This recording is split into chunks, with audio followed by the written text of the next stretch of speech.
What's going on, beautiful people? Welcome to a Melee Zer0 video that I've been wanting to get out for a long time. Now this is going to be a little bit of an experimental video. What I'm going to do is I'm going to take on a ton of mini bosses and a ton of standard bosses. So that's what most of the video will be, and I'll do some mobbing too. Now here, notice if you enter this arena while you're jumping, you'll notice Boom won't get into Big Bertha. So see, I actually just chained Mini Must Fall off of him because he was considered Big Bertha before he got into the cannon. So it kind of confused me, and that's why I hesitated there. But yeah, for Melee Zer0, this is usually hard to deal with, but Alpha told me about that. If you enter the arena and just start jumping, for some reason it confuses Boom, and he won't get into Big Bertha, so that's an easy way to take him out. One-shot Captain Flint. You can also use the B-Shield if he does get into Big Bertha. I did that before. But if you want pure Melee Zer0, yeah, you can just hop and take him out, so credit to Alpha for telling me about that. But yeah, we're going to do a lot of mini bosses, we're going to do a lot of standard bosses, and we're going to do two really tough mobbing sections. I take on Candlerax Crag and Jackenstein, and then also the Commander Lilith sniper, or the Commander Lilith run up to Cassius. Because again, honestly guys, for one, I just wanted an excuse to play more Melee Zer0. But also I wanted to show how effective he can be. And also I have talked about wanting to do builds that are, you know, good for the Hammerlock DLC and the Commander Lilith DLC. And Melee Zer0 can handle the enemies in there. So we go ahead and take out Wilhelm. He's not too difficult. Obviously we eviscerate Bad Maw. But yeah, like I said, a little bit of an experimental video, so let me guys know what you think about it. If it's not your favorite, I guess the numbers will probably show that. I have already done a Melee Zer0 guide. I will link that if you guys want to check it out. It's very in-depth. It's got leveling advice, all kinds of stuff. I'm also going to put a save file for download in that video if you want to check that out. For those of you who don't know, Melee Zer0 is incredibly strong. And he actually does not need a Grog Nozzle. He doesn't need a Hide of Terramorphous. He can get by with a legitimate Love Thumper and a Ruby, and that's what I use. You'll see I don't use the Grog Nozzle or the Hide of Terramorphous at all. Just pure Ruby, pure Love Thumper. Now, I did get a better Love Thumper. I have got a really good one, which has 1 Malon part and 2 Hyperion parts, and it has over 4 million Roid damage. So this is a really excellent one. For Melee Zer0 on OP10, I would recommend going for at least 3 million Roid damage, because that's a mix of, it's not super hard to get, but it'll still offer a lot of damage. You may be able to potentially get by with lower, but that's what I would recommend going for. The bunker, we can just bore him. If you don't know, that's why he just took so much damage, because bore just destroys him. And then we'll fly through the air and take him out with melee. Execute's a lot of fun in that sense, because you can just travel with it. That's why I always take it, even if I'm not doing a melee build. But yeah, this video is kind of inspired by Mr. TX01's chill mobbing for an hour. I guess this is probably not going to be as chill because I do some really difficult content. I take on the final round of the Creature Slaughter, and like I said, I did take on Candlerax Crag and part of the Commander Lilith DLC. But yeah, like I said, if you want a more in-depth look at how this build works, go ahead and check out my full Melee Zer0 guide. That was just, I think, the second video I ever made, and I've picked up a ton of subscribers since then, so some of you may not have seen that video, although it's actually picked up steam, and it's my second most viewed video now. It is continually picking up views, and it's approaching 8,000 now, so most of you may have seen it. But you can see we're taking out Saturn pretty quickly here.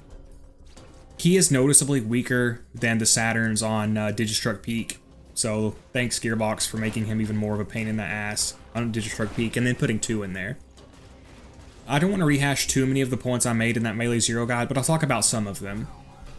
The way that I make Melee Zer0 work legitimately with the Love Thumper and the Ruby is, it is highly reliant on the Pimpernels to deal with the long range aspects of the game. So of course we have melee for close range, and I'll go ahead and close in here and take out Saturn. But, you know, if you're in a situation where you need to use long range attacks, you've got the Pimpernels for that. So it's really excellent.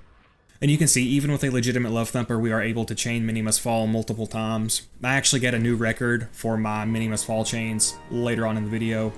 I'll let you guys guess, I won't say what it was. And then this Jack-o'-lantern guy, I hadn't fought him in forever. I couldn't remember the mechanics of how this fight worked. I can't remember if he can be slagged or not. And he does have an ability to heal himself, so I'm not sure if you can stop that. I think maybe if you can like injure the pumpkin on his shoulder to stop it or something. I'm honestly not sure, and I just ended up brute forcing it and taking him out that way. The candy pickups here helped as well. But yeah, I'll do a bunch of different bosses, a bunch of different mini bosses, some tough mobbing sequences. Again, just to show how good Melee Zer0 can be without the Grog Nozzle or the Hide of Terramorphous.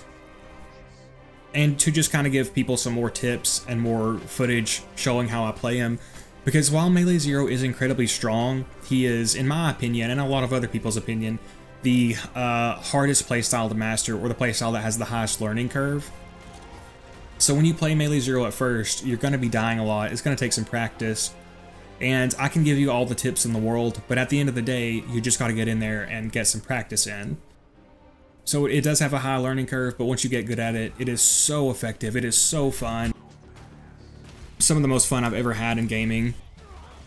There's just almost nothing else like it, at least that I've ever played. No other game has any kind of playstyle close to this. If something does, let me know, but it's just so addicting, so fun, so, you know, challenging, but still very, very strong. So I just love it so much. For me, I don't see Gearbox ever making a character better than Zer0.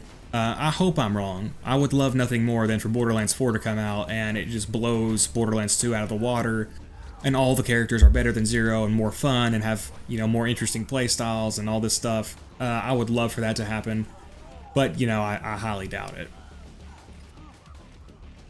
But yeah, you do want the Rapier for burst damage on your melee, then Ruby for healing and slagging, mainly just for healing.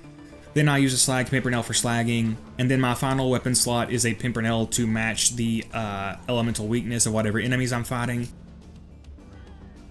And now you can use other weapon types. Obviously, the Pimpernels, sometimes it's hard to sweet spot with them, or some enemies, their hitboxes are kind of wonky and it doesn't work very well. So, you know, launchers are good as well, Topnias, Norfleets, the Interfacer, you know, different stuff like that. The Unkempt Herald is a great option to pair with it. Lots of different stuff like that. And, of course, Love Thumper is the shield. Because it has such a long delay, you won't have to bother with stripping your shield. But at the same time, you are more fragile, because with the Hide of Terramorphous, yes, you do have to strip your shield, but you actually have a shield, so it's more survivable. So I actually think it's harder to master the Love Thumper playstyle, just because of how low your survivability is. Some people may not agree with that, but just because of how fragile Zer0 is, I would say that. Now, of course, you are saved by health gating. The vast majority of characters and builds and playstyles do not rely on health gating in this game, but Melee Zer0 is one of the few playstyles that genuinely does rely on health gating to survive. And for those of you who don't know, there's a mechanic in this game called Health Gate, where if you're above 50% health, you can never be killed in one shot. If you take lethal damage, you gain like 1.2 seconds of invincibility. So it's a very, very generous mechanic, and it does allow you to survive even without a shield on OP10 with Melee Zer0. And then, of course, the legendary Ninja Comm is just the best comm for Melee Zer0.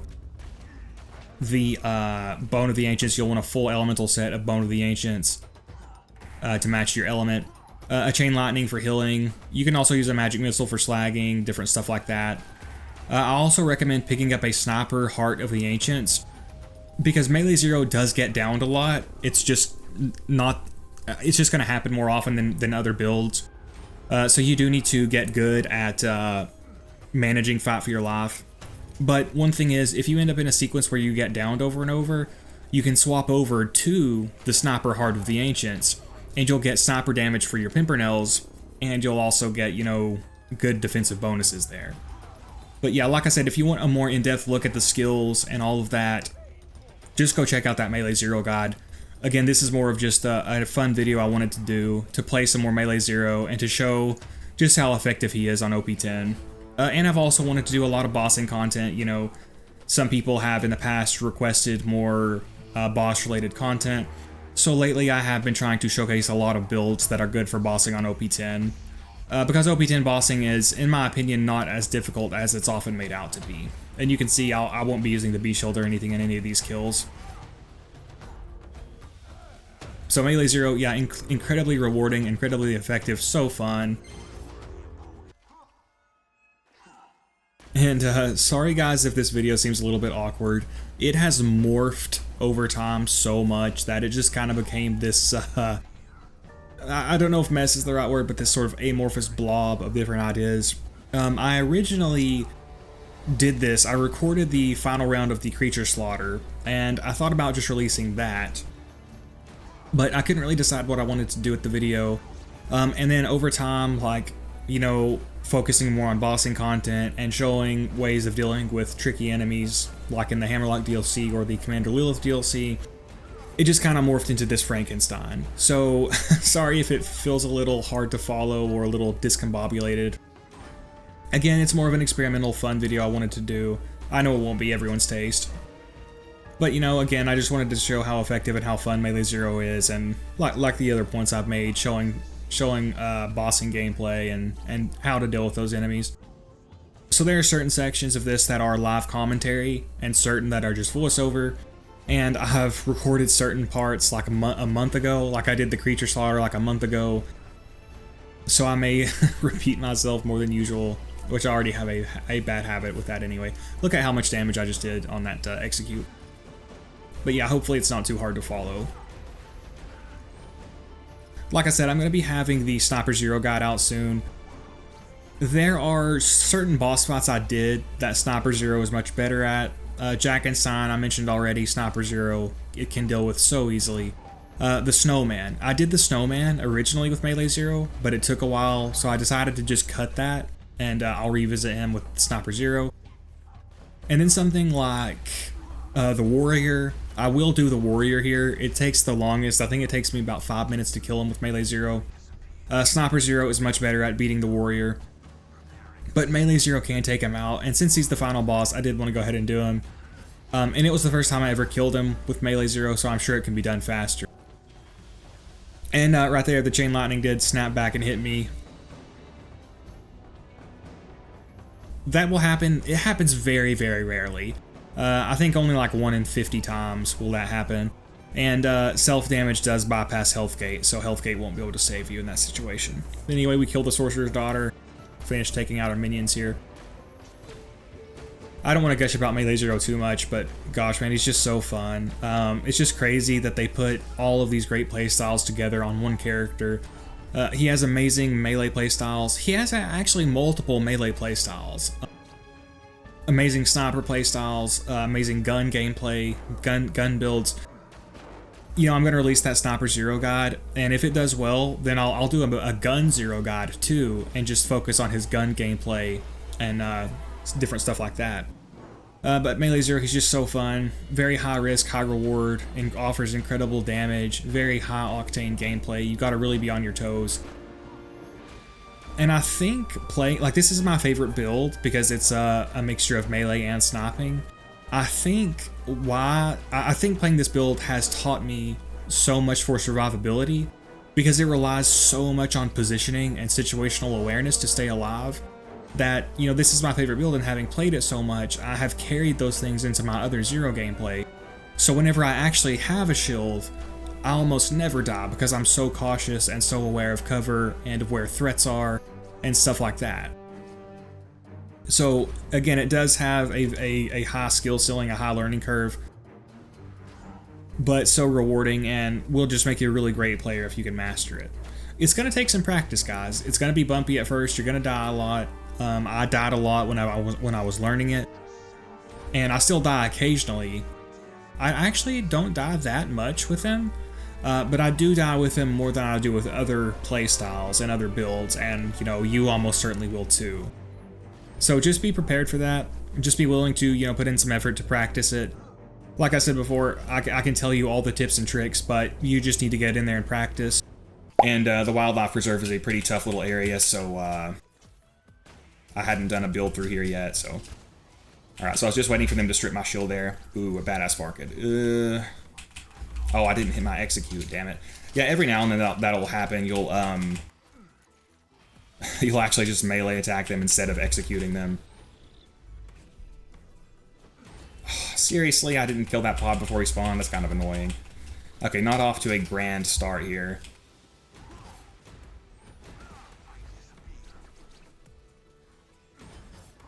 But yeah, like I said, I would aim for at least like 3 million roid damage if you're playing on OP10. If you're playing at level 80, then a max damage Love Thumper, I believe, is 1.5 million.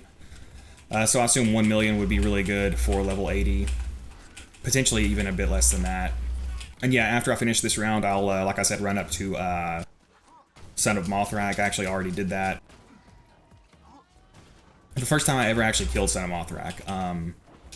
I had never actually fought him before. Because, obviously, Bloodwing does not respawn, so...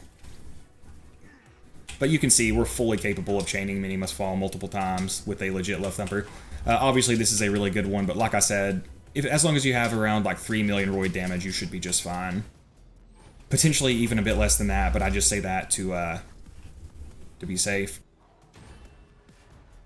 And obviously, when you have your Ruby out, you can throw your Kunai to get your health back up. And do keep in mind that your Kunai will actually benefit from roid damage bonuses.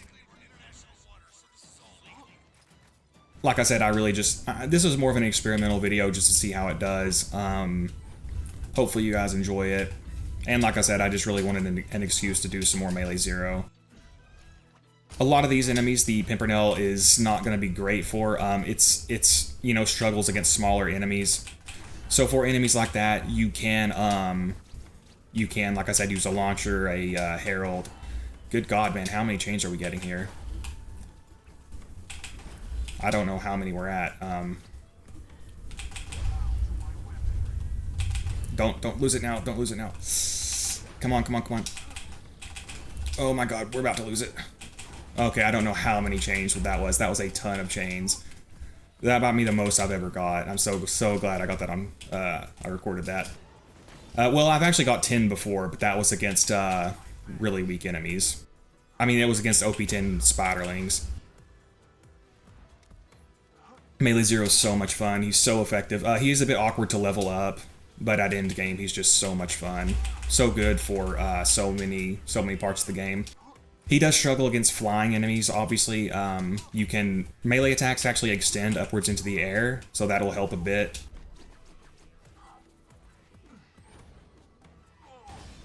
And the... Oh, seriously? But the easiest way is to just use like the Pimpernel with a B-Shield to take out flying bosses and stuff. That's not what I ended up doing, but that is, you know, always an option you have. Why is it so dark here? I can barely see.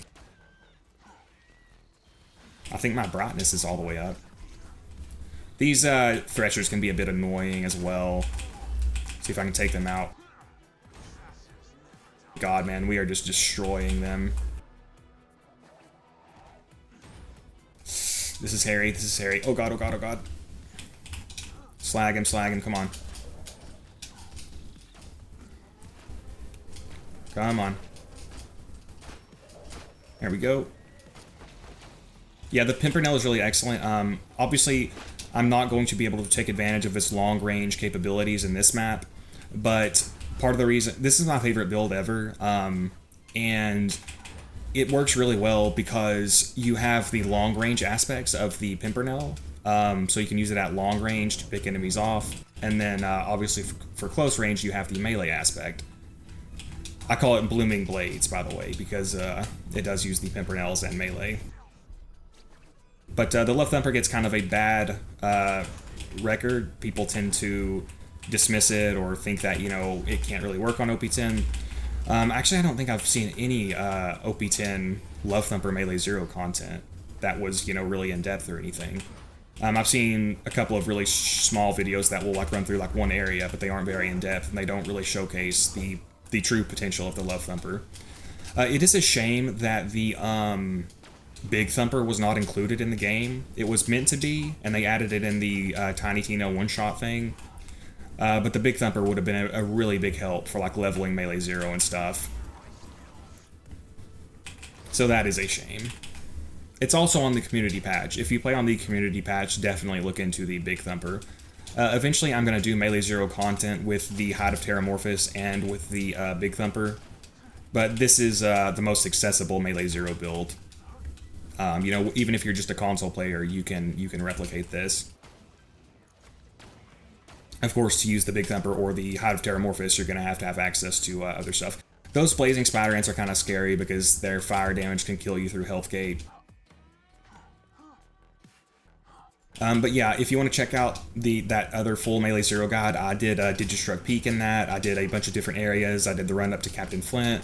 I've also soloed OP10 Veracitus and OP10 Hyperius with the Love Thumper, so check out those. I'll link to all those videos if you want to check all that stuff out. I don't think I got the backstab on that guy, so I wasn't able to kill him. And he's going to spawn before I can kill him as well. For tougher enemies, for badass enemies and bosses, you want to make sure you slag and backstab them to get the most must fall chains. For weaker enemies, you can usually get by with just Deathmark and backstab, and sometimes you don't even have to do that, depending on what kind of enemy they are and how strong your shield is. Like I said, you will go down with this build. That's just a part of Melee Zer0, is learning to play that way. Okay, I need him to come over here. I'm gonna die. That was really close. Like I said, if you get into too much trouble, you can swap to a Sniper Heart of the Ancients. Part of this is that I'm not great at concentrating while doing commentary at the same time, so I'm allowing a lot of these guys to spawn, which is not good. Okay, this is really hairy. I need to be very careful here. Alright, almost got him. Alright, we got that guy. So, as you can see, the healing from the Ruby is just fine. You do not need the Grog Nozzle. Although it is, of course, better. I could do a video doing, like, all the bosses and mini-bosses in the main game with Melee Zer0 if you guys wanted to see that. That would be a fun video, I think. Backstab. Almost got him. Obviously, being a slag enemy, he cannot be slagged. But yeah, I go in a lot more depth in that full guide video if you guys want to check that out. Oh shit, I'm stuck. Okay, so let's try to backstab this guy. Oh wow. Yeah, Melee Zer0 is so freaking strong, man. I did down myself, that's not good.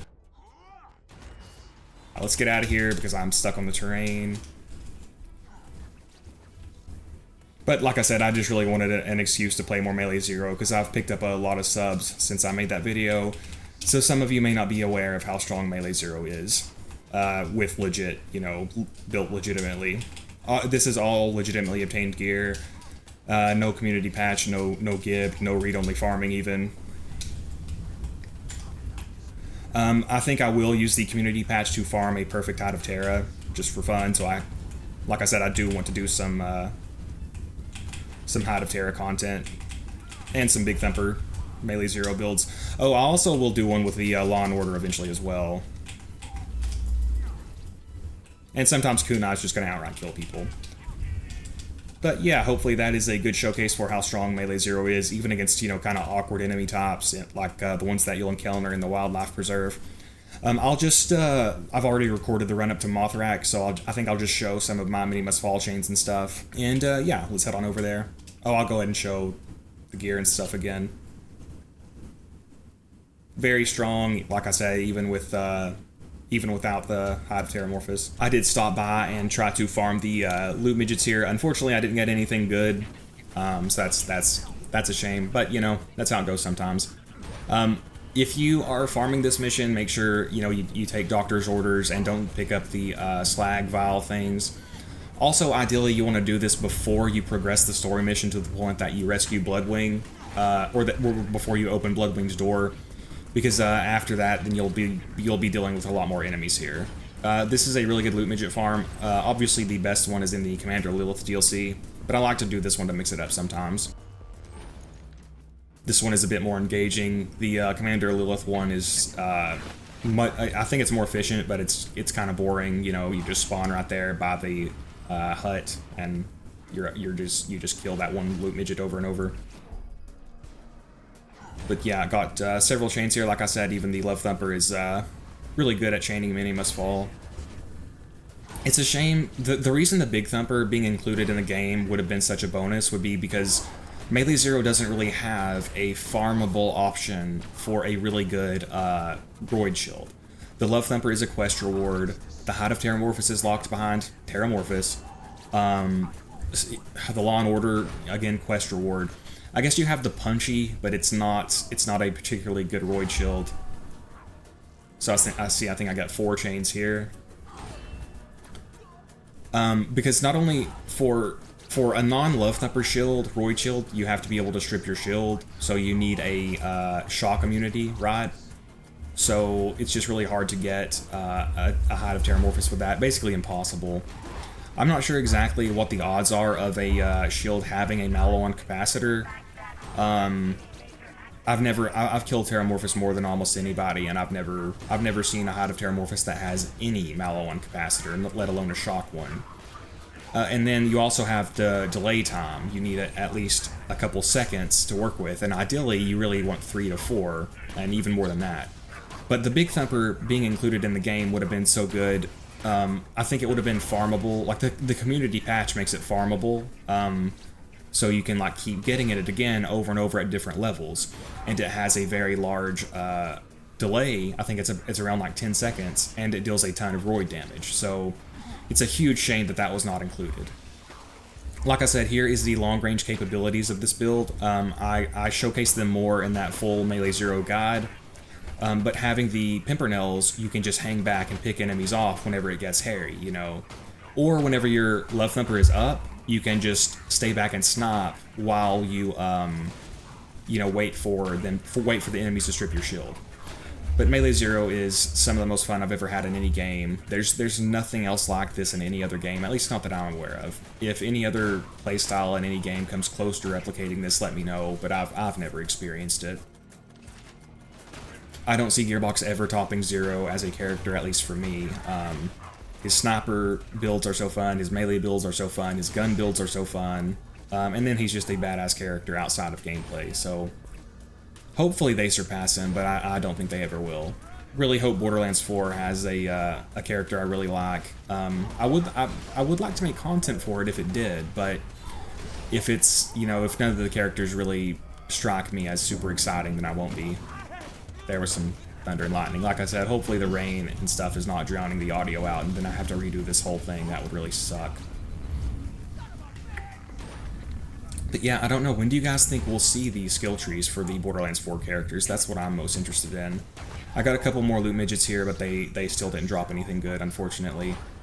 I mean, nothing better than what I already had, that I should say. And then, like I said, this is the first time I ever killed Son of Mothrakk. I'm not familiar with him. I assume he's weak to fire. If I'm wrong, let me know. I wasn't able to deal a ton of damage to him unless I was sweet spotting a bit with the Pimpernel. But I knew if I stayed patient, I'd eventually be able to land a melee attack on him. Like I said, melee attacks do extend upwards into the air. And Melee Zer0 is so good for bossing. I may, like I said, if you guys want, I can do a, so see how much damage I did from one execute there. If you guys want, I'll do a series, or a video killing all the bosses and mini-bosses in the main game. And then upwards range to take him out.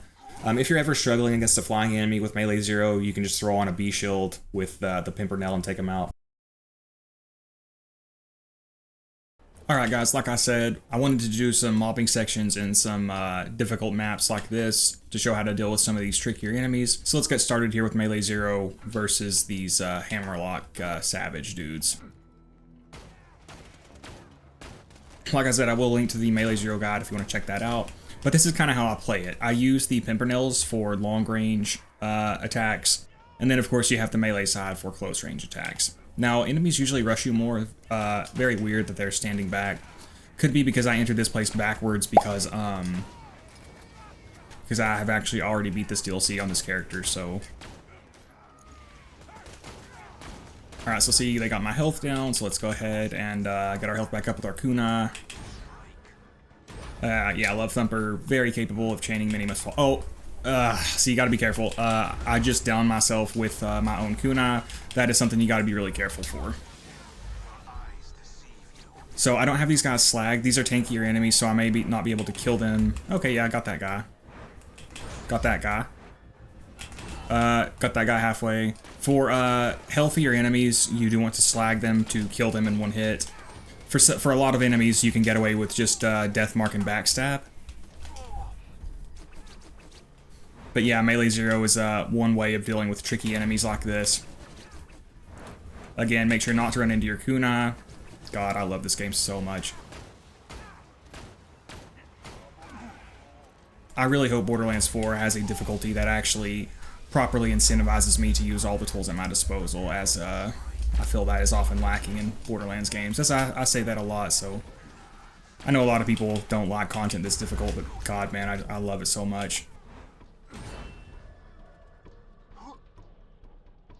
The great thing is Borderlands 2 offers experiences for all types of players. You know, if you want an experience that doesn't really incentivize you to use all the tools at your disposal, you can play on a lower difficulty. And if you want an experience that does incentivize you to use all the tools at your disposal, you can play on the highest difficulty, Ultimate Mode plus 10, with no badass rank. I have no bar enabled right now, so that's really cool. And it's a shame that some other Borderlands games don't offer that range of experiences. I know some people get pissed off when I say that, but I'm sorry, it's just how I feel. Probably whenever I start streaming, I will talk about that some too, so just be forewarned. So at this range, I can just melee this guy to get back up. You do get downed more with Melee Zer0, it's just going to happen. You've got to get good at mastering the art of fight for your life. And so see right there, sometimes your attacks will bounce off of shields. That's what happened. You can usually avoid that by like aiming downward at their feet. But yeah, guys, whenever I give gameplay tips like this, or I try to like tell people that, you know, there's more viable weapons on OP10 and that they can use more builds and stuff than they think, I'm never saying that to insult people or to make people feel bad. Yeah, I'm just trying to help people understand how to play this game on the harder difficulties. And I think some people just kind of feel defensive. So I've thought about making a UVHM guide, but I honestly don't know if it would be well received. Got a lot of change there. But I might organize my thoughts more clearly and talk about this stuff in a different video. I'm just saying, like, I'm not saying that this game is easier than people make it out to be insulting. I just genuinely want to help people understand how to be better at the game so they can play these harder modes like I do. You can watch any of my content and see that a lot of the things that people say aren't true, you know, like the 5 viable weapons on OP10. Like, pretty much any time I make a weapon review, I get at least one comment saying, bro, what are you talking about? Everybody knows that weapon is good. And that just cannot be true if that narrative is so popular. Like, the narrative that there's only 5 viable weapons on OP10 is really popular. So, if people really knew that all these weapons were that good, that narrative wouldn't exist, right? Like, I've got comments like that on the Thumpson video, the Sawbar video, the Kitten video. I'm going to cover the Hell soon. I know people are going to say that on that video. But I just completely disagree. Again, if everybody really knew how good those weapons were on OP10, you know, I wouldn't have to explain to people that they are, right? They might say that those weapons are good on normal mode, but like if you go to the Borderlands 2 subreddit and tell people that you can destroy OP10 enemies in 1 second with the kitten, they would think you're a delusional maniac. I appreciate the engagement though. So these witch doctors are pretty tough. I do feel like they're overtuned. I think it's good to have enemies like this that are more of a challenge, but they've definitely kind of gone too far with them. Some people suggest that I don't offer criticisms of this game, which is just delusional. Just because I reject obviously false narratives about this game doesn't mean that I offer no criticisms of my own. I do that frequently. Alright, so want to be careful here. Got multiple gun-wielding enemies here. Oh, and a witch doctor. So I'll second wind off of this guy. Let's see if I can do damage to him first. Oh, I may have just made a bad choice.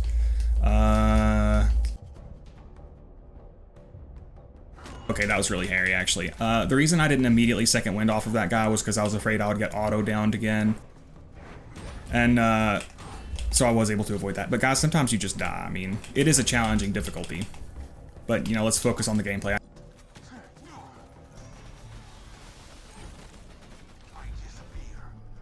Alright, let's try to close distance here. Execute is really nice for closing distance. I always take it even if I don't have, even if I'm not playing a melee build. So these Witch Doctors very tough, but Melee Zer0 can take them out pretty easily. They just require the right approach. Like, I like to do a lot of builds against different enemies like this to show people different ways of dealing with these guys. Obviously, I've been covering Digistruct Peak a lot, because Digistruct Peak is so difficult that if a build is good there, it's going to be able to handle most other parts of the game pretty easily. But since I've been doing so many builds there, I am going to return to other parts of the game as well. Such as, you know, the Hammerlock DLC, the Commander Lilith DLC, the Dragon Keep DLC, because the enemies in those DLCs tend to be pretty tricky. So I will be showing people lots of ways of dealing with them. I've got a, so I actually have scrapped a bunch of footage for this video already. This video has been kind of Frankenstein together. I've kind of changed my mind over time about what I wanted it to be.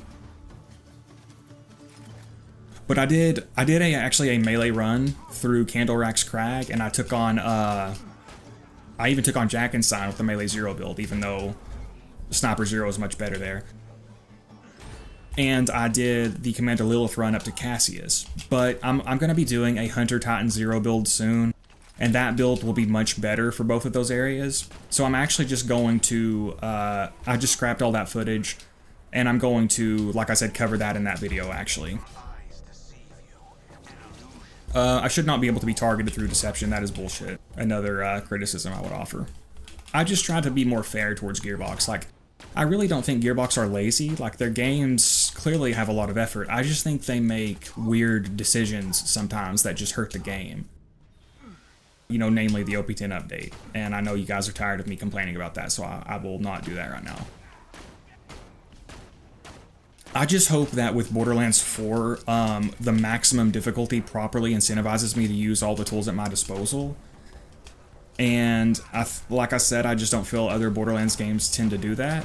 And obviously that's what most of the community wants. They don't really like the demanding style of difficulty that does encourage you to like build properly and understand your character and use cover and match elements and all that stuff.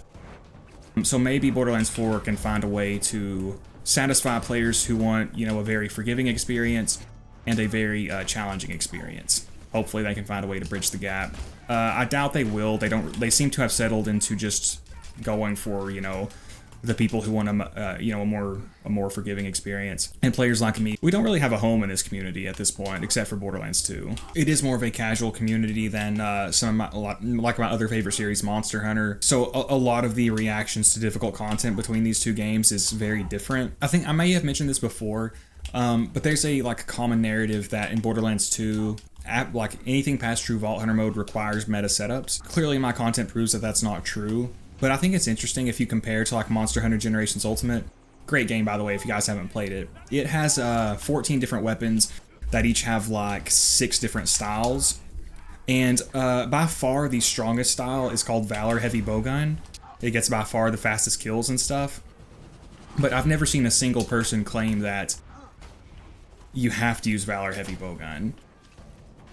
There's just a much different reaction to like raid level content, which also exists in Generations Ultimate because there's no single player scaling. So like the EX Deviants and like G rank Fatalises and stuff are really brutal. But people are way more accepting of it. Again, probably because like people in those communities generally are more looking for a challenge, so I'm not saying it's unreasonable. But I do think it's interesting. And I may talk about this in a different video at some point or something. This video has been very Frankenstein together, so it may feel a little disjointed. I may be repeating myself at points and stuff. So melee does not seem to be a good option for this guy. Sometimes you have to problem solve in OP10, guys, which I think is good, but again, a lot of people don't. There we go, Kunai wrecked him, holy crap. Kunai does benefit from roid damage bonuses, and it can heal you with your Moxie weapon. Yeah, even on like some of my weapon reviews, I'll get comments saying that like everything is just too weak on OP10, and I'm just like, did you watch the video that you're commenting on, or did you just open it and comment something? But for real, I'll shut up now. So that's a lot of enemies here. I want to save Candorax Crag because I'm going to do that in that that other Zero build. Alright guys, here we're coming to the Commander Lilith DLC to do some melee. Because I have said I wanted to show some ways of dealing with these enemies, and I've got more builds coming to do so. For this DLC, I actually prefer Sniper Zero, but Melee Zero can work here too. Sniper Zero is just really effective here. This is a very tough DLC. So we'll go ahead and try to take these guys out. May not be able to get this pod in time. Oh yeah, there we go. Nice. But yeah, because of a lot of those long-range enemies, Sniper Zero is better here. But I'm going to try to close the distance and see if I can get the job done with Melee Zero. I'm honestly not very familiar with fighting Uranus, so I don't really farm him or fight him, so I don't know how that's going to go. But we'll see.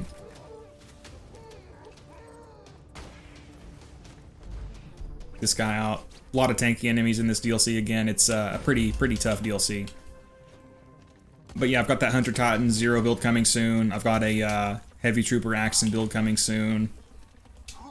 And I'll probably cover this DLC again in it and the Hammerlock Hunt DLC. You guys know that I'm not great at playing and commentating at the same time. And because Melee Zero is a trickier playstyle, it's even harder with him. So I'm kind of zoning out at times, so sorry about that.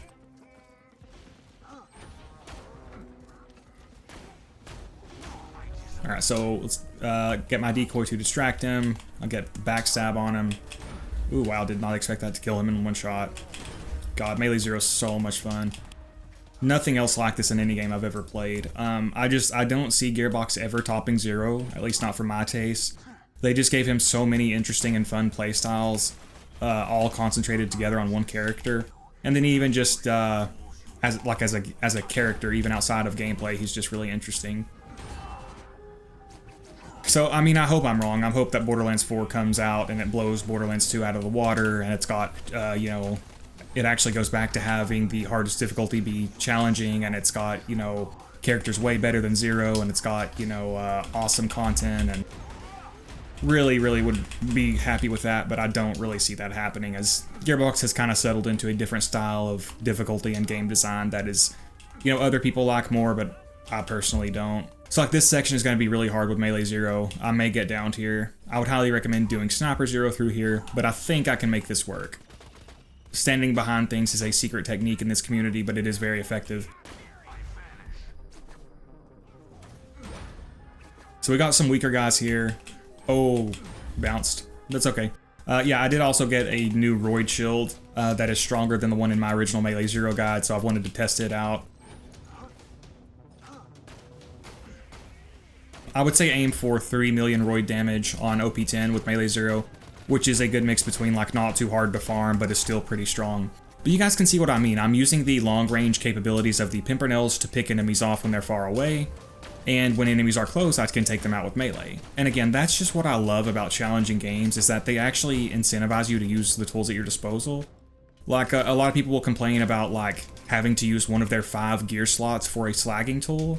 But for me, I love that. I love when a game creates challenges, but then gives you the tools to deal with them. And, like, people will complain about having to use a slag tool, a slag grenade, or a slag weapon. But then, in other Borderlands games, you just end up running around with one weapon destroying everything, even at the max difficulty. So, you know, I personally love slag. I know not everybody does, and that's fine. But even just like, that's not even really the point. I just mean the general point of properly encouraging you to use the tools at your disposal. I've said that like 18 times now, so I'll stop. I need to take out these bots. How much sniper ammo do I have? Let's just go with the Pimpernel and the Corrosive Bone. Take these bots out.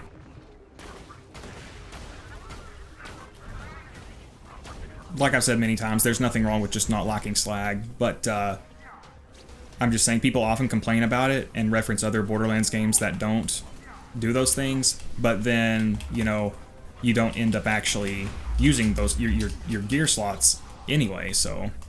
and I'm really distracted right now, so I might actually die here. Which will be okay. Death doesn't really have consequences. It does in some places. But mostly I just get mad at myself when I get downed or die, which again with Melee Zer0 is just really hard to avoid. So I'm below health gate. By the way, guys, this is why I say the Heart of the Ancients is an underrated item, because it not only does it give you a good damage bonus, it will give you increased fight for your life duration, and when you get back up from fight for your life, you'll be above health gate, so you can't get instantly downed again like that. So again, Melee Zer0 not great for this this section, but I'm making it work pretty well. I did not see that guy. That's not good. Really, really bad situation right now because I've been getting downed a lot. I think I can take out this hot loader with the Moxie weapon to keep my health up. Yeah, there we go. But I wanted to give some more footage to kind of guide people through how to play Melee Zer0, because it is a tricky playstyle. And it just takes practice. Like, I can give you all the hints in the world, but at the end of the day, you're just going to have to get in there and practice to get better. So he's got a corrosive weapon. Let's wait for my deception. Yeah, very hard to provide live commentary and play Melee Zer0 at the same time. Alright, so we're about to take on Uranus. Like I said, I'm not very experienced with that fight, so I'm a little concerned with how this is going to go. Oh, I completely forgot about this section, so we're not even at Uranus yet.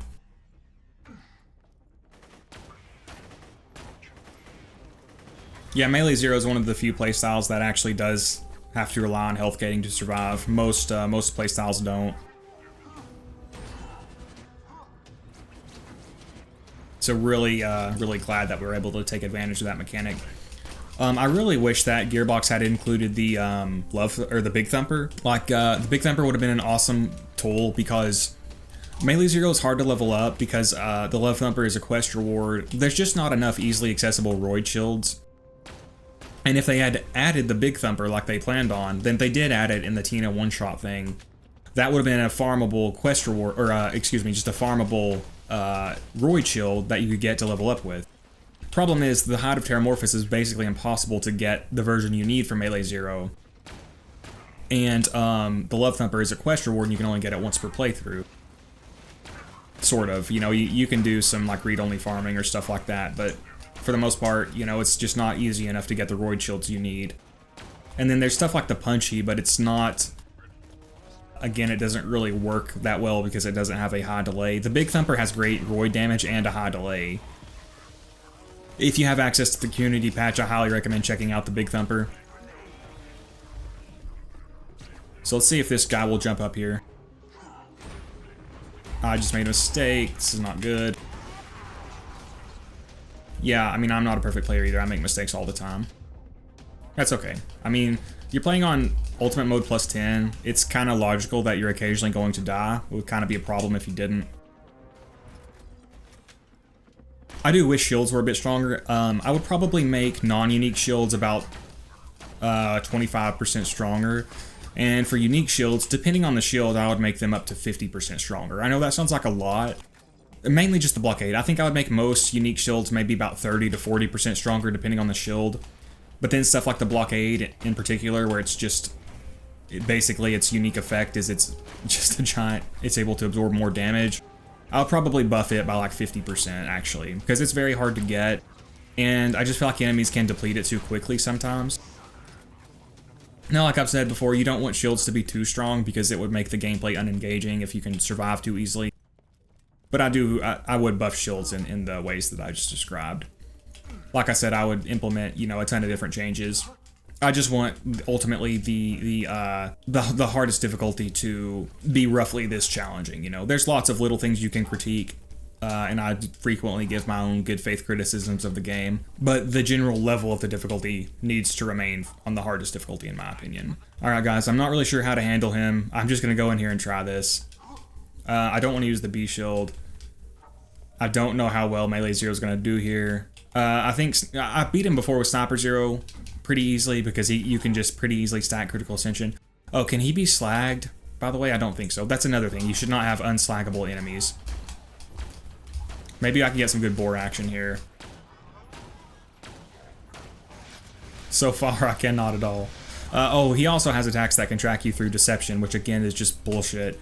you have the squishy glass cannon character who relies on deception to survive, and then there's a lot of attacks that can track you through deception. I mean, not a lot, but there's quite a few. Am I spec'd into boar? Why is it not boring? I'm not spec'd into boar. Oh my god. Okay, let me explain why I'm not spec'd into boar. I actually did some gameplay first where I took on Jackenstein, and I spec'd out a boar to show that boar isn't needed for beating him, and I totally forgot about that. Crap. Alright, there we go.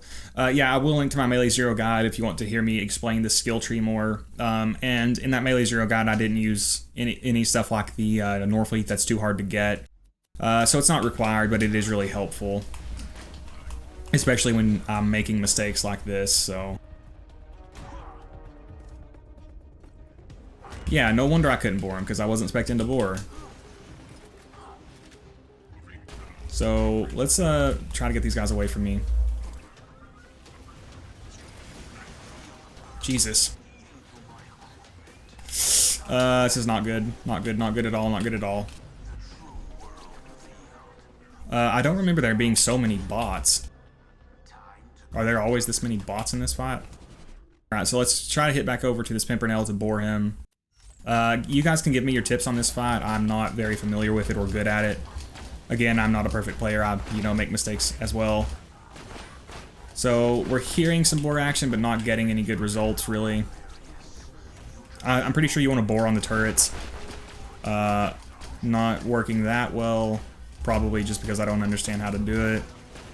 And I'm getting approached by enemies on my minimap.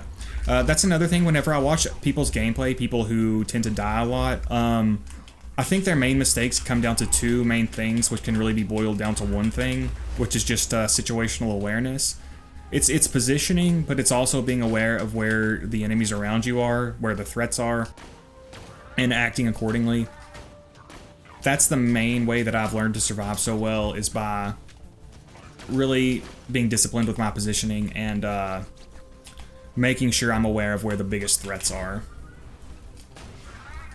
That's the biggest key to survival. And like I've said before, I think stuff like the Grog Nozzle and the Bee Shield has been bad for the community because it has taught bad habits. Because like with the Grog Nozzle, you can just completely ignore positioning, right? You can just stand out in the open, and as soon as you're threatened, you can just reactively swap to the Grog. And people feel like they can't use like a slag transfusion, which I use because I'm more defensively minded. I'm more proactive with it. So I'm probably gonna die here. Can I get a second wind off of this turret? Okay, there we go. But I got stuck on terrain. Okay, there's a bot spawning here. Very hairy. You're just going to get downed and die more with Melee Zer0. It's just going to happen. But you can limit it. But yeah, it's still going to happen. He's just very fragile with the Love Thumper. I think Love Thumper Melee Zer0 is harder to master than Hyde of Terramorphous Melee Zer0, just because you have to learn to survive without a shield on a really squishy character.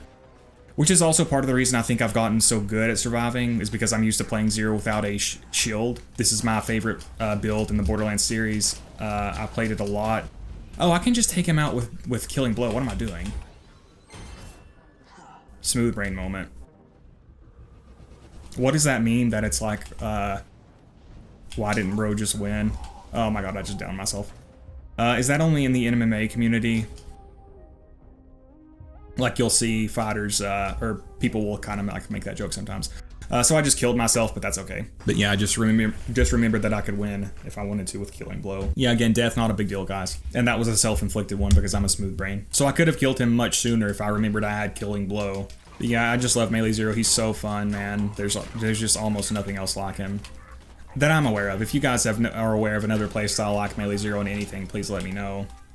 I do have a loot marker mod.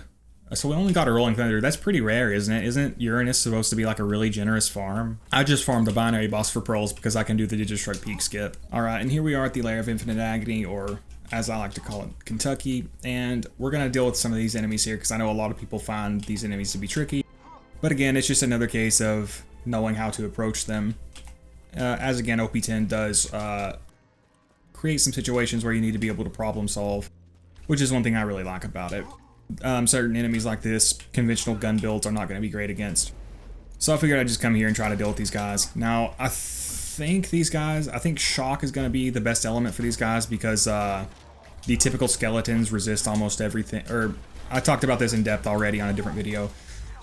On my TD or Axon video, if you want to check that out, I go in depth on the weaknesses of these guys. Basically, the normal skeletons they resist fire, corrosive, and explosive. Slag, non-elemental, and shock are the only ones they take neutral damage from.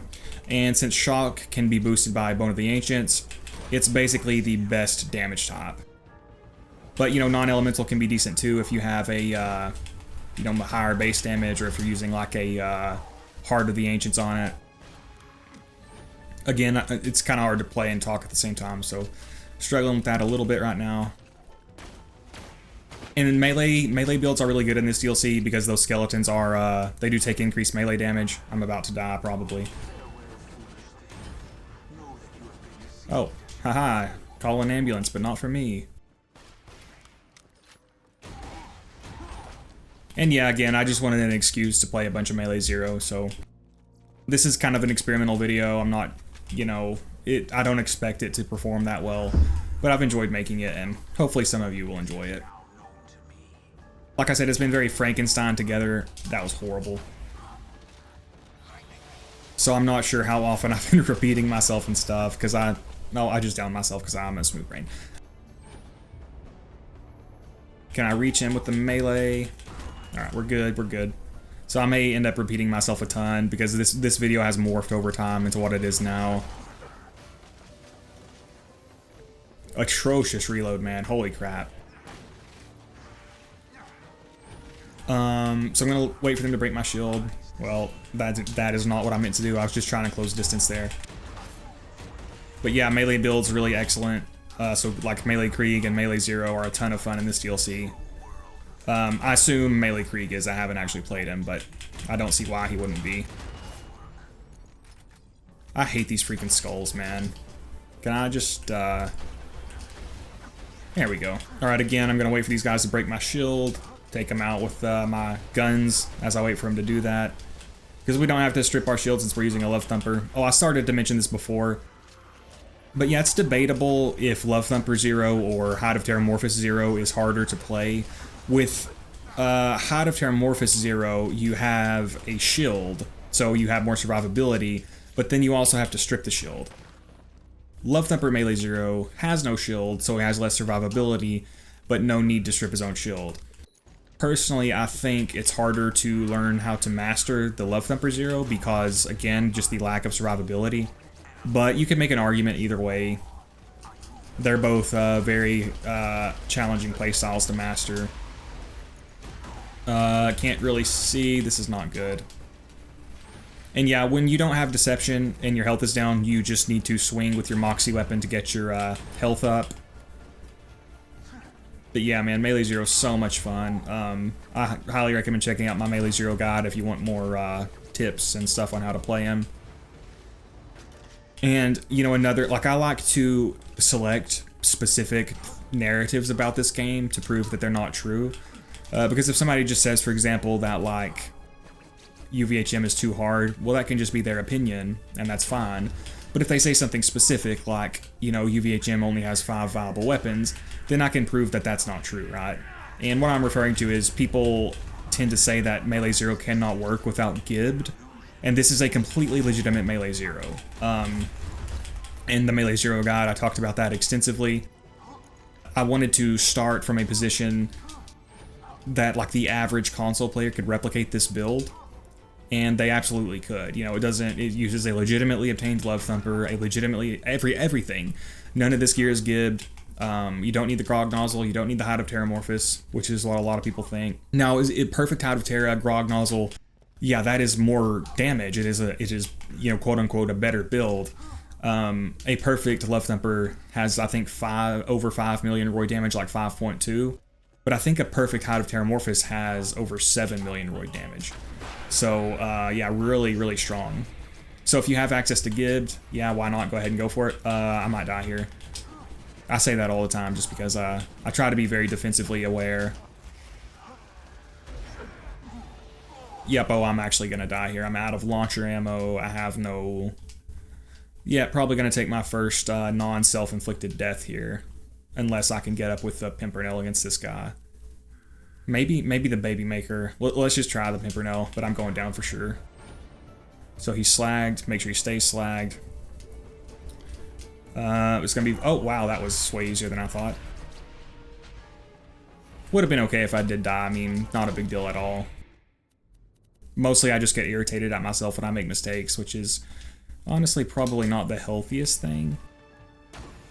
So I'm waiting for my Deception to come back, and I'll use the long-range capabilities of the build. Also, guys, no matter what system you're playing on, everybody has a way to get multiple quest rewards without having to do multiple playthroughs. If you're on PC, you have like the community patch, or Gibbed, or read-only farming. By the way, the community patch is awesome. I've talked about this before, but it makes a lot of changes that really improve the game and that Gearbox themselves should have made. So highly recommend checking out the community patch. Again, it does have the Big Thumper as well, which is really excellent. Yeah, what was I saying, man? I completely lost my train of thought. Like I said, it's so hard to focus on playing Melee Zer0 and giving commentary at the same time. I would also be playing faster if I wasn't doing commentary, but don't track me through Deception, I don't like that. Alright, let's put some distance between me and this guy. Oh. Oh, I'm dead for sure now because I can't get a line of sight on him. Well, no, I don't have a, I don't have the right Pimpernel. Yep, I'm dead. Oh well, guys, it's okay. Death has like no consequences. I should have realized I was about to get downed and swapped over to my Fire Pimpernel, but that's okay. Like I said before, I don't cherry pick footage like some people do, so, you know, if I die, I just die. Oh, there's more Necromancers down here. I did not realize that. Oh, well, duh, because I forgot to even open the chest. I think these guys are weak. Oh, holy crap. Yeah, Jacques did the job. There we go. And another thing is these chests don't offer good enough loot, in my opinion. These chests should be able to drop gemstones. Again, that's another great addition from the community patch. It gives the dragons the ability to drop gemstones. But yeah, Melee Zer0 is pretty awkward to level up. So what I was saying before, the community patch adds the Big Thumper, which you can repeatedly farm. That would have been just such a great change, and I can't believe Gearbox didn't add in the Big Thumper with the community patch. Because they added it into that Tiny Tina one-shot thing, but they didn't add it into the freaking Commander Lilith DLC, which would have been something nice to get with, you know, the downsides that came with that DLC. Where is this guy? Let's get slag on him. Yeah, I need to get back above health gate before I get killed. And we should be able to take him out in one hit. If you wait till the final 0.5 seconds, that's when you get the max amount of melee damage. You're not always able to do so. I may have mentioned that before, but again, this has been a very disjointed video. Again, more of just a fun video I wanted to do. I don't expect it to perform super well, but I know it won't be to a lot of people's taste, but hopefully, you know, a few of you will enjoy it, and that'll be good enough for me. Like I said, it was a lot of fun to make, and I do like showing good ways of dealing with tricky enemies like this, and Melee Zer0 certainly qualifies for that. So I thought my Kunai might be able to take him out, but I guess not. He just dropped us something. So let's swap over to our Jacques setup here.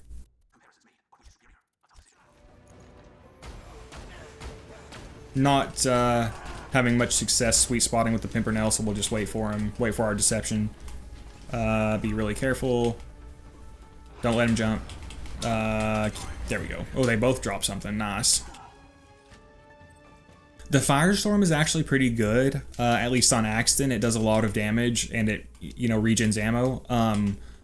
It's basically like a weaker fastball that hits a wider area and regens ammo, so pretty cool.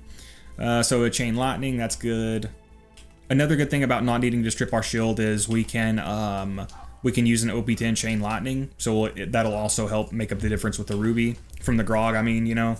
And also the Explosive Nova from the Love Thumper. Alright, we'll do one last section here through the burrows. But yeah, the Love Thumper's Explosive Nova is nice for helping with the healing. And it also just gives the melee attacks a super chunky, satisfying feeling. So really nice. It does do team damage, which is a huge shame. Zero is kind of weird for multiplayer because, like, you'll kill enemies with the Love Thumper, and then it's kind of hard to snipe in multiplayer because, you know, the enemies aren't always looking at you, so you may not be able to crit them, and there's just a lot more chaos in multiplayer. Wow, we just destroyed that guy. And yeah, remember you can take advantage of that gas here to get a damage bonus. Alright, got some sandworms. They might be kind of tricky to melee. They might burrow if I get close. Got my health down. So let's see if we can take him out with melee. Weird hitbox, but we got him. Yeah, a lot of the enemies in this DLC are pretty tanky. And I don't know how well the Pimpernel will do with some of these smaller guys, so I might need to swap over to a fire rocket launcher. Oh, that was weird. But yeah, you can just swing with your melee weapon to keep your health up with your, or I mean your Moxie weapon, excuse me.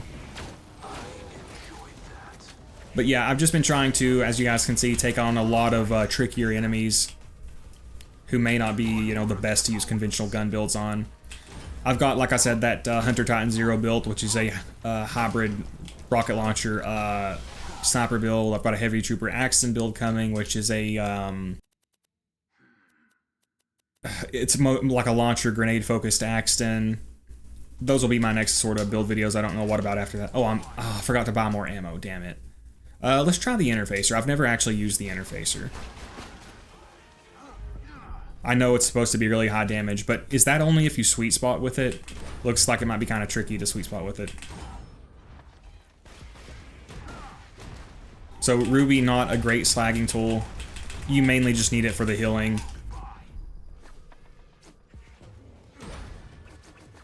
So these infected badass saplings are really tanky, but we're able to take them out.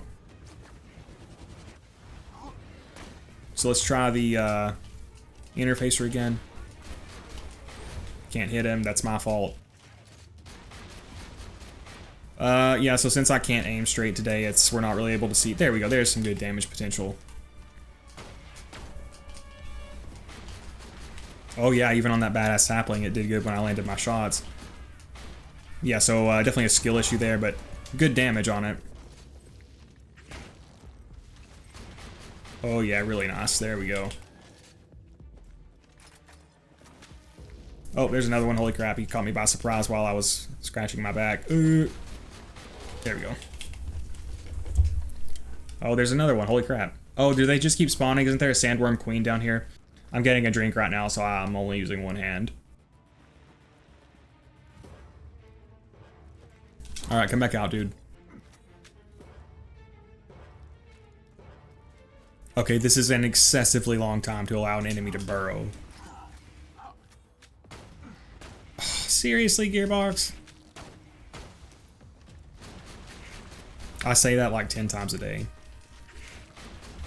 But I love you, Gearbox. I'm sorry, I'm overly harsh on you sometimes. Just make some baffling decisions occasionally. So a sandworm queen does spawn if you take these guys out, right? Or am I thinking of something else? Broski, seriously, what is this adding to the game? Am I wrong? Is there not a sandworm queen here? I guess I'm wrong. This looks like a boss arena. Is there something here?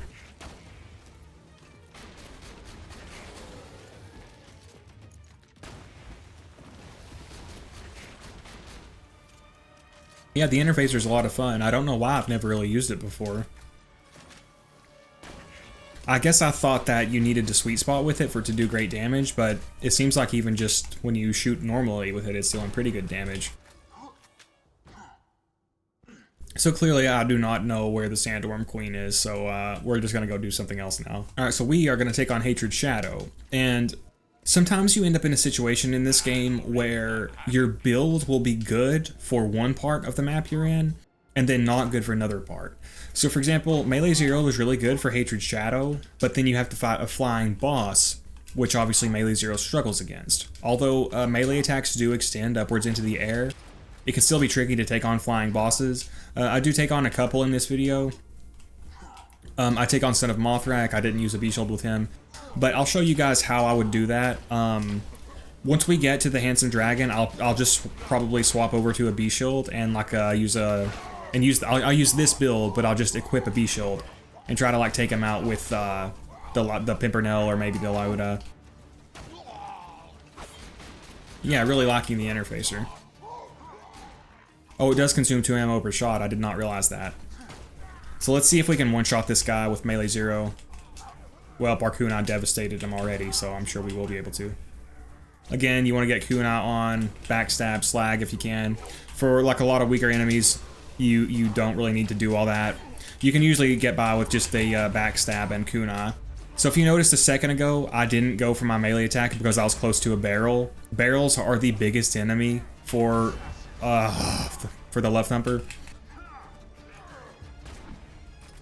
Is this guy actually gonna kill me?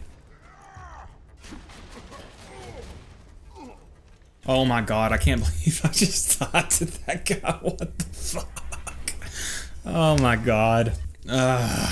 So that was just a complete blunder on my part because I thought I was safe. So yeah, guys, I die sometimes too. Not a big deal. Not as much as you though, because I'm really good at the game and you suck. I'm just kidding. I think sometimes that's how people feel whenever I try to give advice on how to play on the harder modes though. But anyway, let's keep moving.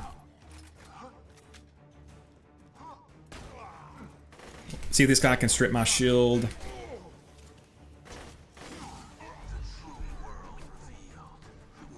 But yeah, what I was saying, for tougher enemies, you want to slag, deathmark, and backstab. For, you know, weaker enemies, you can just deathmark and backstab. And I'm referring to how to get the most mini must fall chains. I don't know if I showed the footage yet, but I did get a new record in this video. So Love Thumper, fully capable. Totally good. The only downside is that it's just a quest reward, so you can only get it once per playthrough. Oh yeah, earlier I was talking about how each character can get multiple quest rewards. That's what I forgot to talk about. Yeah, if you're on PC, you have... Seriously? If you're on PC, obviously you've got community patch, you've got read-only farming, stuff like that. If you're on console, you can actually sign in a second character with like a second controller, and then just on your first player, turn in the quest, and if you get the quest reward you want, accept it, but then drop it on the ground and dashboard with character 1. Don't save, make sure you don't trigger a save. Just drop the weapon and then dashboard, and then player 2 can pick it up and save, and the result will be that when player 1 logs back in, it's before he turned the quest reward in, but player 2 gets to keep the quest reward. You can use that method to get multiple quest rewards. Alpha also has a video on stash farming for the PlayStation, I think, so for PlayStation 4 maybe, so I'll link to his video if you guys want to check that out. And if you guys didn't know, this is called the Darkness. You have to equip a magic missile and throw it at it for it to open.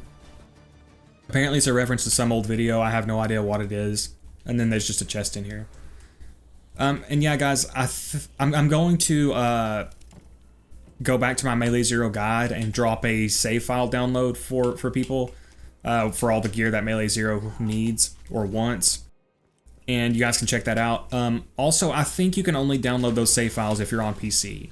If there's a way to transfer a PC save file to a console, let me know. But I don't think that's possible. Also, the magic missile is a good slagging tool for Melee Zer0, especially if you're fighting enemies who don't use a lot of bullets.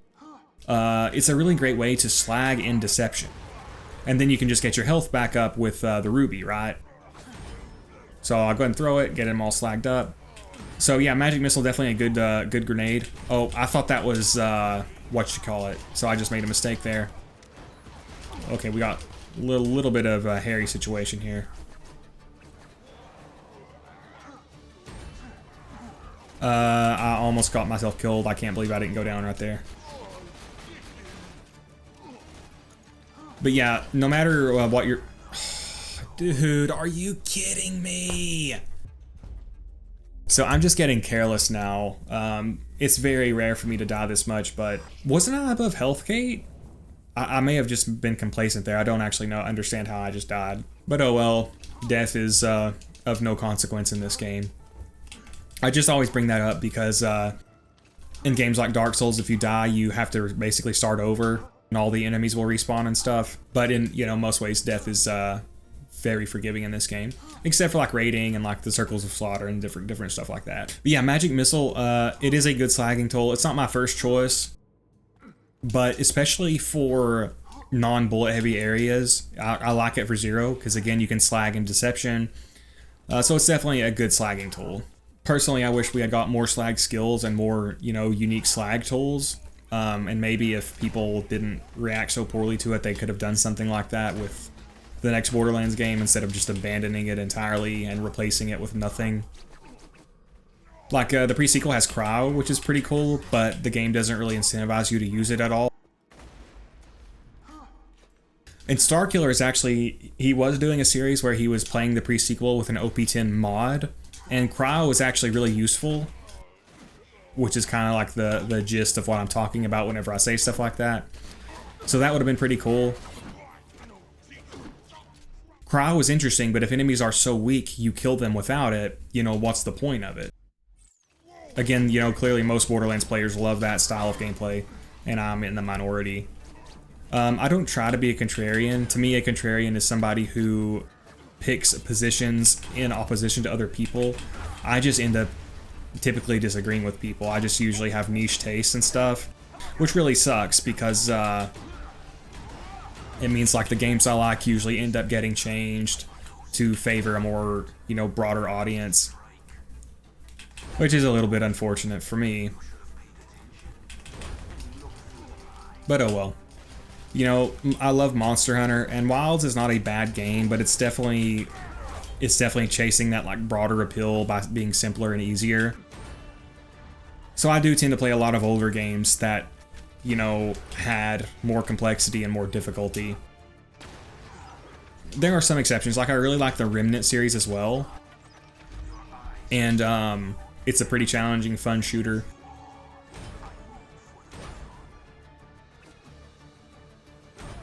God, man, Melee Zer0 is just so fun. Again, it takes a lot of practice to get good with it, but when you do, it's so effective.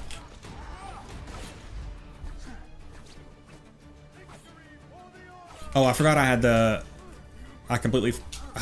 Well, I just got my movement stopped. That was really annoying. Yeah, I forgot I actually had the Magic Missile equipped, but it's also really good on this build. You can just throw it like this and slag the enemies up, so it's really nice. Oh, I just slagged myself, but that's okay.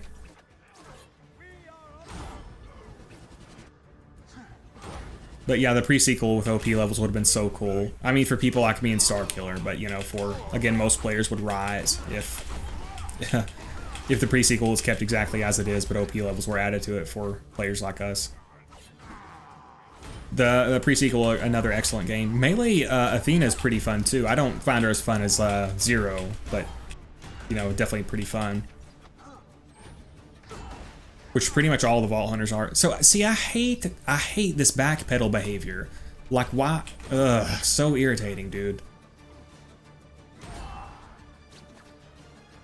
But man, yeah, we're just chewing through them. But yeah, I do appreciate all the supportive comments lately. I've been also getting a mix of really stupid or really rude comments. But, you know, overwhelmingly more support, which I do appreciate. The anonymity of the internet definitely lets some people act more boldly than they would in real life. They get that sort of neckbeard Redditor energy. Personally, I try to be polite whether I'm behind a screen or not. Definitely not everybody does. Let's see if I can get it back. Oh, so see, I just killed myself with Kunai, and I don't have a good way to get a second wind here, so I'm probably going to die. Unless I can hit this guy here. Maybe I can. It's gotta be very close. Okay, we're good, we're good, we're good. I don't have my roid damage, and I can't... okay. So he's almost into killing blow range, so I'll be able to take him out.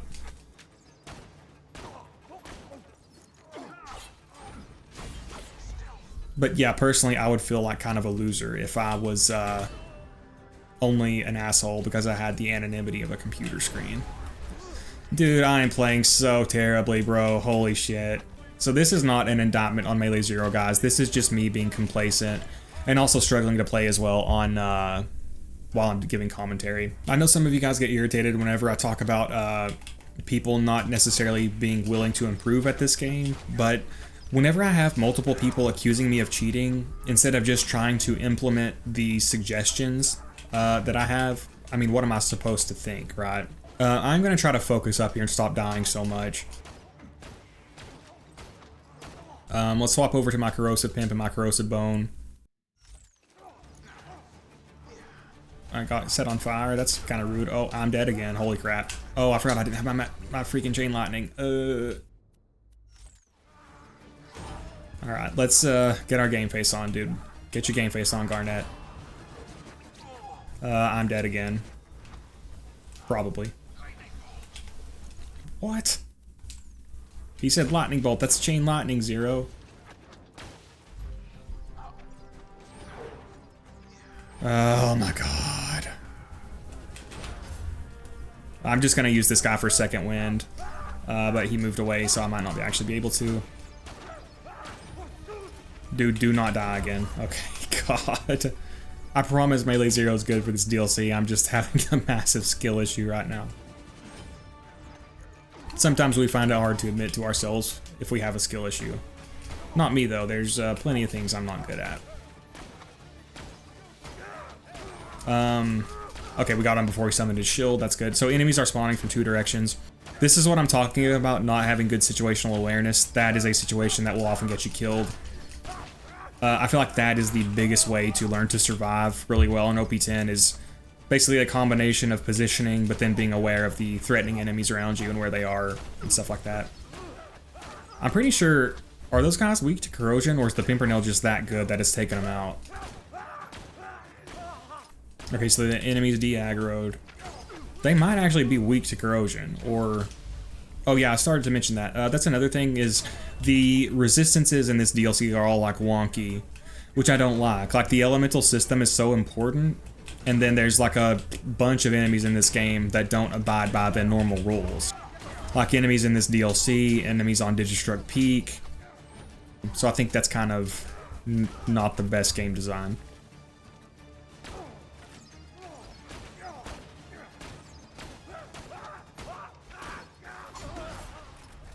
I also might eventually do a Law and Order 0, because that can work, although it's obviously not, you know, the most effective way to play him. I want to redo Digistruct Peak with Melee Zer0 eventually too, because in that Melee Zer0 guide, that was one of the first times I ever beat Digistruct Peak with Melee Zer0, and it was a pretty sloppy run. I'm way more experienced with Digistruct Peak now, so I could redo that much more effectively, and maybe I will eventually.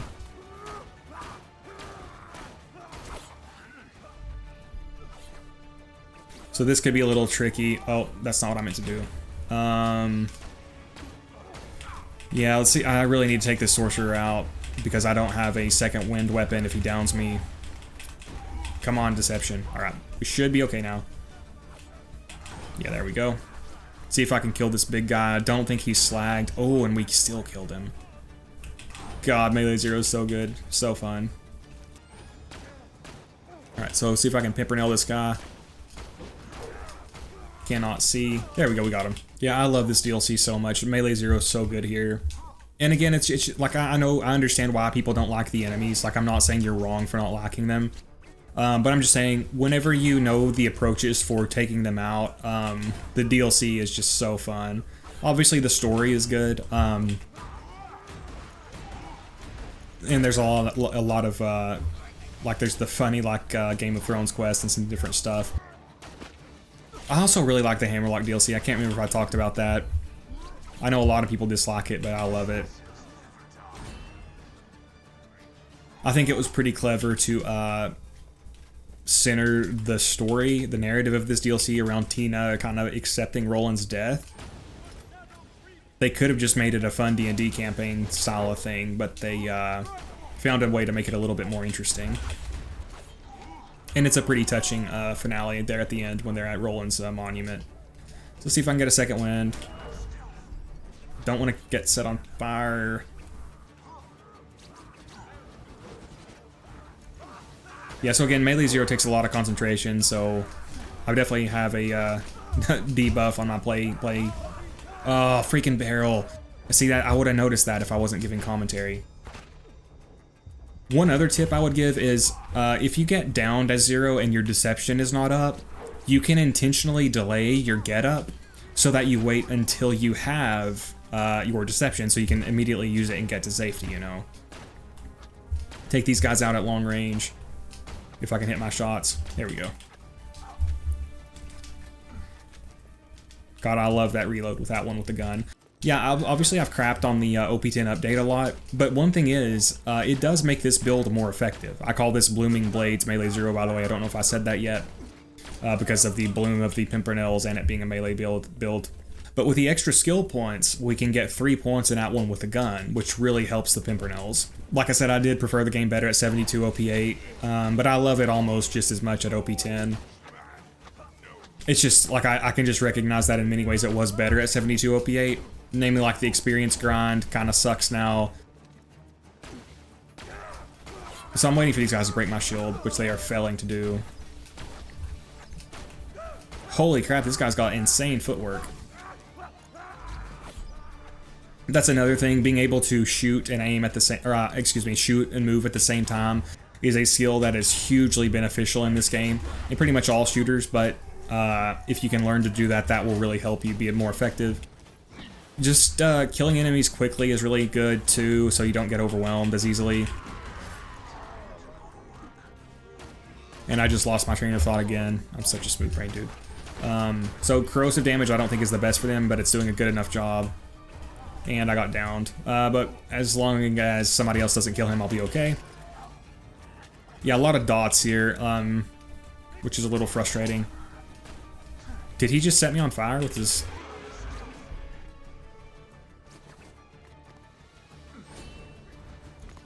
Did significant damage to him there, even without the Roid damage bonus.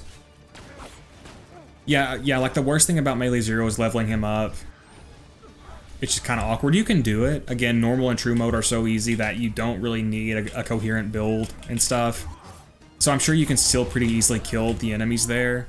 But Melee Zer0 really opens up when you can get both Many Must Fall and Death Blossom.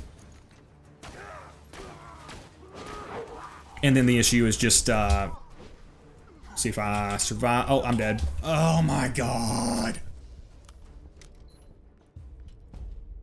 I think that's like my third death now because me and an enemy killed each other at the same time. Definitely not my finest performance today. Which one is a result of giving commentary while playing a very complex playstyle, but also just not playing my best today. But yeah, we'll go ahead and finish these guys off, and then I'll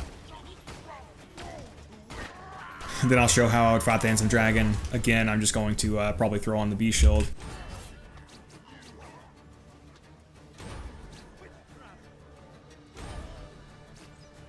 So let's see how many of these guys. Oh, seriously, he didn't die from that.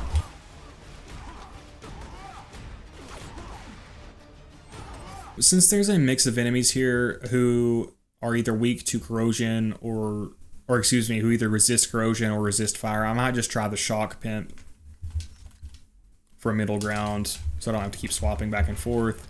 Yeah, I knew that was gonna happen. Hopefully I can not die here.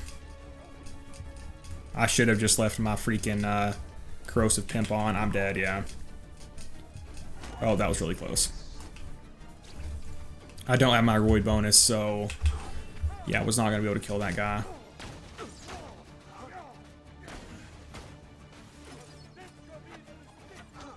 This Pimpernel has, I think, a Jacob's grip and a magazine accessory, so it's not ideal, but it's good enough to get the job done. Like I said, I don't like farming, so I will often just accept stuff like that, but the reload is a little bit painful.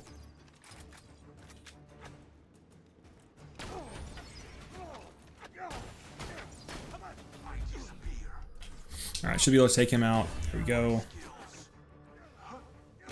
Yeah, like I said, I'll link to that Melee Zer0 guide, and I will put a save file in the description if you want to download it.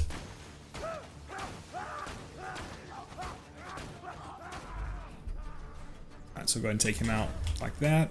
Again, for a lot of enemies that have shields, you can usually bypass them if you aim downwards. I just took a dot. Seriously, man, I'm playing so terribly today. Oh, I'm dead. Yeah, I'm dead. Most likely. Okay, that was very close. There we go. Oh man, freaking barrels. That's another thing. They're so overused. Come on, Gearbox. Yeah, I probably mentioned it at some point, but again, this has been a very disjointed production. But this video is kind of inspired by Mr. TX01's chill mobbing videos for an hour, although this might end up being like 2 hours, I don't know. Like I said, I know it's not going to be the most algorithm-friendly video, but, you know, to a degree, that's okay. Like I said, as long as some people will enjoy it, that's fine with me, and I really enjoyed making it. Melee Zer0 is just so much fun.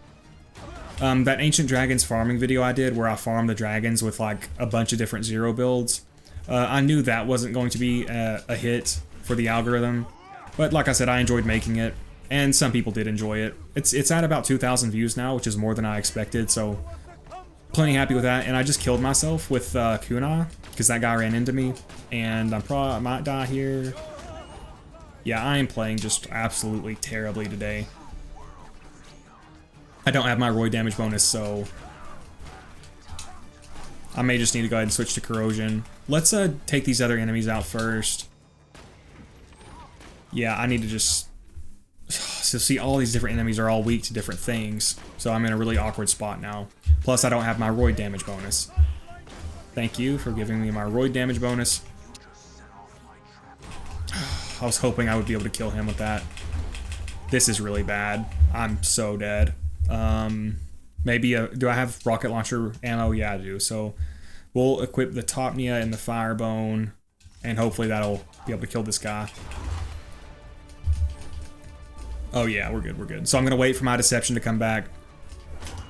Alright, so I need to create a little bit of distance here and get away from these guys. Right, slag him, take him out. Topnia is such an excellent rocket launcher. Now I can lure these guys over here. I can swap back over to my corrosive equipment.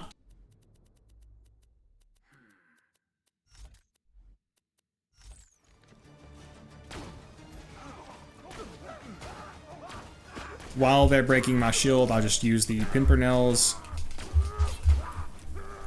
Alright, and there we go. Oh, couldn't see that guy for a second. There we go. I think that was the last enemy. Yeah, and then I think one more group of enemies spawns and we'll be on to the Handsome Dragon. I think this is the section where the you fight the mountain and the molehill, or canine and molehill, or whatever they called the reference to the mountain and the Helm from Game of Thrones. Won't have time to get Kuna on him because I would have killed myself on it if I threw it at him. Alright, yeah, so I'm not going to be able to use melee at all against this dragon. I think Shock is the best damage for him.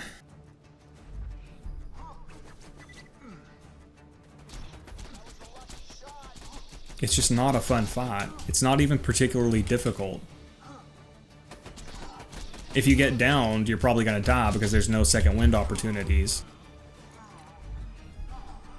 But you can just stay back here for safety and just take him out from long range. Which I guess that's what I'm going to do because he's just flying around in a circle. One of the worst fights in the game. Like people say Jackenstein. Jackenstein is 100 times better than this guy because you can actually fight him and not just wait on him to fly around like an idiot. I'm going to have to go get ammo here in a second.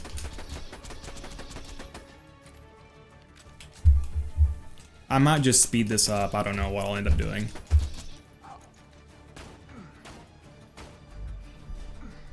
And he flew under the damn bridge. So he's lining up with me. I want to get to safety.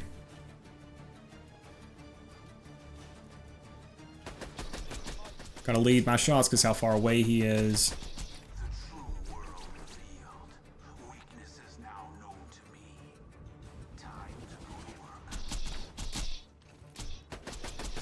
Alright, almost got him.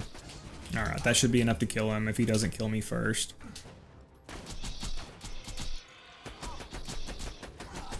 Alright, well that was torturous. But yeah, for enemies like that Melee Zer0 can't fight. I mean, I guess he technically could because melee attacks extend upward into the air almost infinitely. Yeah, you can just throw on a B shield to quickly deal with them. But yeah, we'll go ahead and get into some more boss fights. Oh, I guess I'll show my gear and skills. Sometimes I just forget to show my bar because I never play with it. And sometimes people accuse me of secretly using it.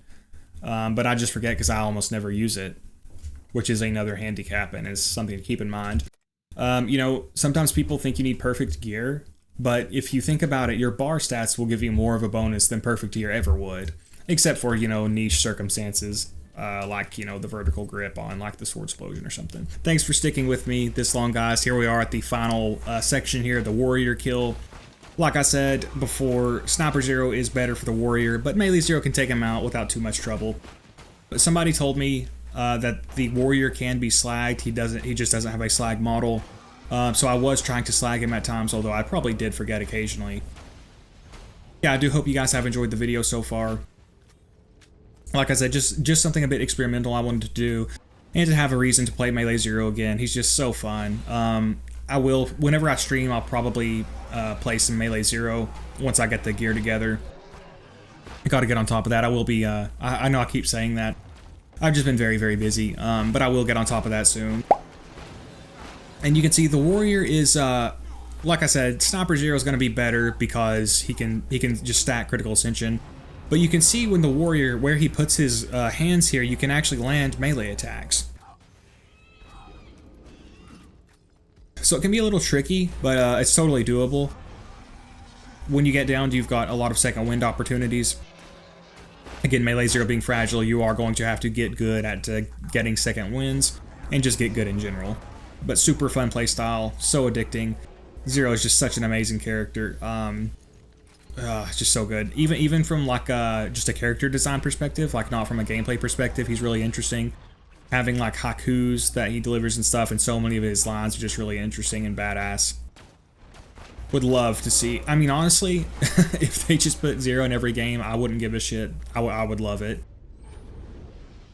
Obviously, they're not going to do that.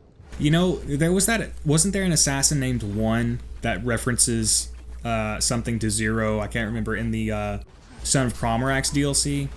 So maybe they could bring him in. Of course, they could make him, you know, a little more unique, but maybe have a little bit inspired from Zero. Because Gearbox doesn't mind, you know, cutting parts out of a character's kit to reuse them. They did that obviously with Borderlands 3. So maybe they could, you know, make a semi-unique character, but also be inspired by Zero. For me, that's what I would love. I think Zero is a very niche character. I don't think most players like him as much. He seems to be one of the least played characters. I might be wrong about that, but it seems to be the case.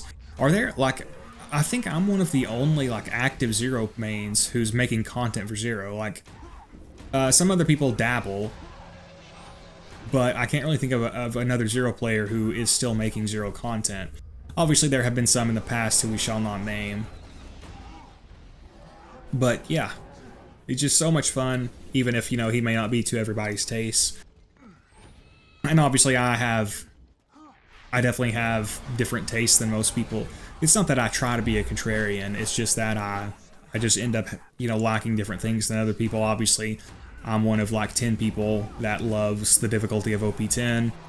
Even though, you know, again, I have lots of, you know, tiny things I would change. I just think the difficulty itself needs to remain at the highest, you know, the highest difficulty needs to really encourage you to use all the tools at your disposal.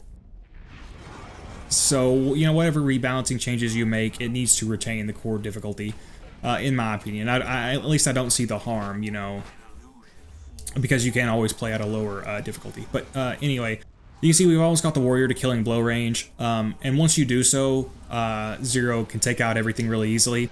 Oh, I've also beat Hyperius and Veracitus legitimately with this build. I will link to that video if you want to check it out. That is my rating video with Zero.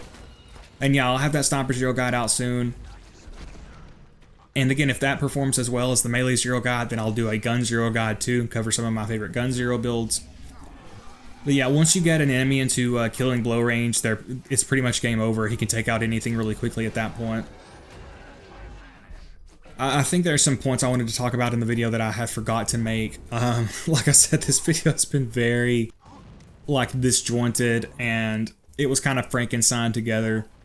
But like I said, I did want to experiment with it, and I hope you guys have enjoyed it. Probably, like I said, it won't be the most algorithm-friendly video, which, you know, to an extent I am okay with, as long as some people enjoy it. And I had a ton of fun making this video. Like I said, Zero is just so fun to play.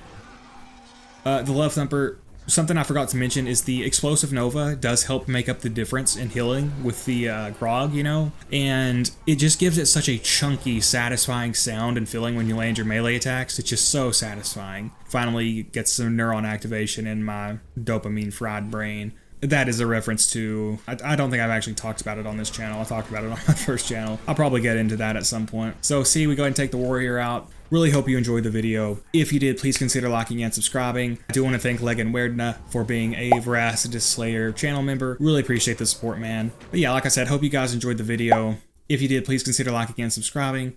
Have a good day, and I hope to see you next time, guys.